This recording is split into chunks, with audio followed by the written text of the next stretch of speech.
ಗದಗ ಜಿಲ್ಲೆ ಋಣ ಪಟ್ಟಣದ ಕರ್ನಾಟಕ ರಾಜ್ಯ ಸರ್ಕಾರಿ ನೌಕರರ ಸಂಘ ಋಣ ಇವರ ಸಮಾವೇಶ ಸಮಾರಂಭ ನಡೆಸಿದರು. ರೋಣ ಶಹರದ ಗುರುಭವನದಲ್ಲಿ ಕರ್ನಾಟಕ ರಾಜ್ಯ ಸರ್ಕಾರಿ ನೌಕರರ ಸಂಘ ಬೆಂಗಳೂರು ತಾಲೂಕು ಶಾಖೆ ಋಣ ತಾಲೂಕಾ ನೌಕರರ ಸಮಾವೇಶ, ಮಹಿಳಾ ದಿನಾಚರಣೆ, ಸರ್ವ ಸದಸ್ಯರ ಸಾಮಾನ್ಯ ಸಭೆ ಹಾಗೂ ಉತ್ತಮ ಸರ್ಕಾರಿ ನೌಕರ ಪ್ರಶಸ್ತಿ ಪುರಸ್ಕೃತ ಸಮಾರಂಭ ಅದ್ದೂರಿಯಾಗಿ ನಿರ್ವಹಿಸಿದ್ದಾರೆ. ಶ್ರೀ ಸಿಎಸ್ ಷಡಕ್ಷರಿ ರಾಜ್ಯಾಧ್ಯಕ್ಷರು, ಕರ್ನಾಟಕ ರಾಜ್ಯ ಸರ್ಕಾರಿ ನೌಕರರ ಸಂಘ ಬೆಂಗಳೂರು ಇವರು ಮಹಿಳಾ ದಿನಾಚರಣೆಯ ಉದ್ಘಾಟಕರಾಗಿ ಮಾತನಾಡಿದರು. ಬಸವರಾಜ ಬಳ್ಳಾರಿ ರಾಜ್ಯ ಉಪಾಧ್ಯಕ್ಷರು ಹಾಗೂ ಜಿಲ್ಲಾಧ್ಯಕ್ಷರು, ಕರ್ನಾಟಕ ರಾಜ್ಯ ಸರ್ಕಾರಿ ನೌಕರರ ಸಂಘ ಎಸ್ಜಿ ದಾನಪ್ಪಗೌಡ ರಾಜ್ಯ ಸಂಘಟನಾ ಕಾರ್ಯದರ್ಶಿಗಳು ಹಾಗೂ ತಾಲೂಕಾ ಅಧ್ಯಕ್ಷರು, ಕರ್ನಾಟಕ ರಾಜ್ಯ ನೌಕರರ ಸಂಘ ಋಣ ವೈಡಿ ಗಣ್ಯರ ತಾಲೂಕಾ ಅಧ್ಯಕ್ಷರು, ಕರ್ನಾಟಕ ರಾಜ್ಯ ಪ್ರಾಥಮಿಕ ಶಾಲಾ ಶಿಕ್ಷಕರ ಸಂಘ ರೋಣ ಹಾಗೂ ವಿಪಿ ಸೋಮನಕಟ್ಟಿಮಠ ಸೇರಿದಂತೆ ರೋಣ ತಾಲೂಕಿನ ವಿವಿಧ ಇಲಾಖಾ ಅಧಿಕಾರಿಗಳು ಮತ್ತಿತರರು ಉಪಸ್ಥಿತರಿದ್ದರು. Bureau report Rudrappa Hebballi, Prajaprabha TV, Rona. ಸಾಕಷ್ಟು ಅಧ್ಯಕ್ಷರನ್ನು ನಾವು ನೋಡಿರ್ತೇವೆ.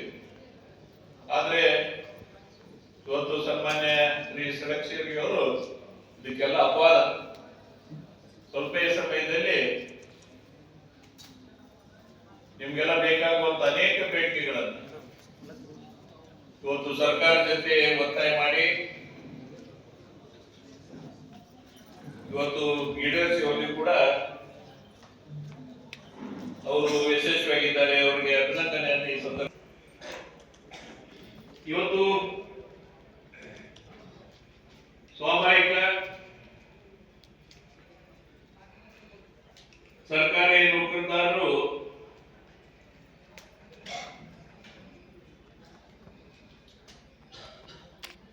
ನಮ್ಮ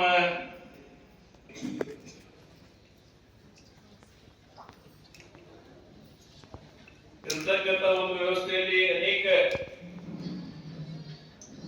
ನಮ್ಮಲ್ಲಿರ್ತಕ್ಕಂಥ ತೊಂದರೆಗಳು, ಬೇಡಿಕೆಗಳನ್ನ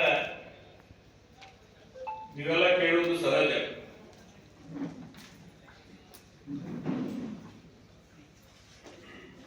ಆದ್ರೆ ಅವನ್ನೆಲ್ಲ ಸರ್ಕಾರ ಈಡೇರಿಸುವಂತ ಮನಸ್ಸು ಇರಬೇಕಾಗುತ್ತೆ. ಅಂತ ಒಂದು ಮನಸ್ಸು ಇವತ್ತ